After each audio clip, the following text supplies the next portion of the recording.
Chartemis Prime, Chartemis Prime. Reading comics, toys are hella sick, hella whacking it. Taking bad hits, taking bad shits. Subscribe.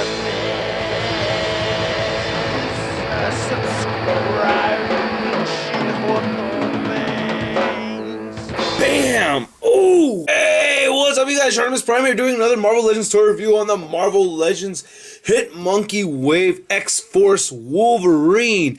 Gotta give a big thanks to my man Swift. Thank you so much, bro. He hooked me up with this figure right here that I needed very badly at the time because I was shooting the Marvel Legends Collector documentary part 3 and I needed a new figure, and he sent me this and the Ultimate Captain America, and I was able to put this guy in my video. So no, I did not actually get it from the Target in Colma. I got this from Swift. So thanks so much, man. If you guys are trying to pick up a set of the Hit Monkey Wave, I suggest you go to Big Bad Toy Store. Big. Get your big badass toys at bigbadtoystore.com. Click the link in the description below. So this guy does not come with any Build-A-Figure pieces, and he is pretty much the same exact figure as the SDCC 2012 Wolverine that came in the 3-pack. I mean, it's the same exact mold. They pretty much have the same paint job on the body and everything. It's just this tealish silver right here has been added so that this is the actual X-Force Wolverine. This is the Uncanny X-Force Wolverine. So that's basically the main difference right there. And, it's pretty obvious. And then the other thing are the claws. The claws are a lot shinier on the SDCC version. We got a nice claw comparison right there. Not looking too bad. I think that's, I do like how the shiny claws come out on the SDCC one a lot more. So what I do is, since I do like this body mold better, I do like having the, the original X-Force colors, I switch the claws out. And you can pop these claws off, and like I had said in the Uncanny X-Force Wolverine, like, these claws I think are the best claws ever produced on a Wolverine figure. I mean, they're pretty awesome, and you can remove them, and I'll show that right now. Even though I did a whole video talking about how you could remove these claws, which ones is the one who showed me the way to this. But basically, you want to grab it by the very bottom right here, and then you want to pull down and out at like a 45-degree angle. So pull it, and there it goes, just pops right out like so, and you can see the slit for it, and then you can just pop it back in, and you can see it has this little notch thingy.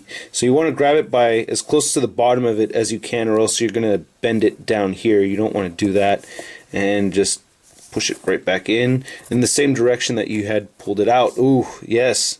Another difference between the two figures are the arm hairs. Oh yeah, we got some arm hairs going on this guy. So that's cool. This Hit Monkey Wave has arm hairs, this one doesn't. And the flesh tone seems to be a little darker. Then the other thing is, on the SDCC version, we have painted buckles right there, which I think looks very nice. This one has no painted buckles. So I don't know if I could do it. I don't know. I've never really popped these off or anything, but maybe if I could switch them out, that would be pretty awesome. Who knows? The silver on the SDCC one actually does match this one right here. And if you want to compare them to the X-Force Warpath, the color is the same. So it's pretty much exactly the same tealish silver color, which is very nice. So the mask ears on mine did come out a little bent inward, so with some hot water, hopefully I could turn that outward a little bit more, just due to the packaging. And, the mask is pretty nice overall. I do like it. I like the blue over black. This is very cool. It's a little bit more prominent on this one than the SDCC version. The sculpt on this is fantastic. Overall, very cool looking figure. I really do like it a lot. Nice sculpted boots, and I don't know why his ankles moved like that, but you know. His head moves all the way up, his head moves down very far. By the way, this whole torso area is from the Series 6 Wolverine, which I think is really cool that they're able to reuse that mold. But anyway, his shoulders, the shoulders are actually different. His shoulders move upward, they move outward. He has an upper bicep swivel, or just a bicep swivel. He has double jointed elbows that move that far. He rotates at the wrists, and his wrists move up and down. He has a diaphragm joint that moves forward and back pretty well, and you can see through the figure a little bit, but not a big deal. It rotates side to side, and yeah, so you get a decent amount of movement right there. The diaphragm, he has a waist joint. His legs are on T-joints, so they move outward, they move forward, and he has upper thigh swivel. He has double jointed knees. He has a calf swivel. He has ankles that move downward, they move upward, and a beautiful ankle pivot. Yeah, and he has peg holes at the bottom of his feet. So that's pretty much the figure, you guys. As far as his height goes, he is a little shorter than the average Marvel legend. You can see him standing right there next to Big Time Letdown Spider-Man, just a little bit shorter.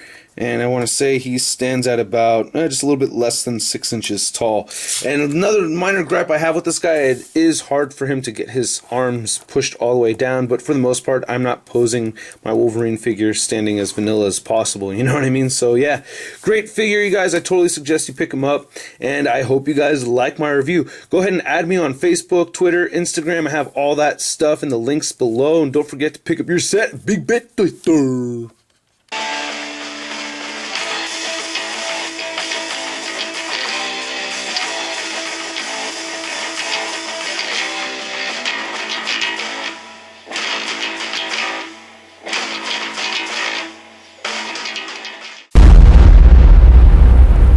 Crispy.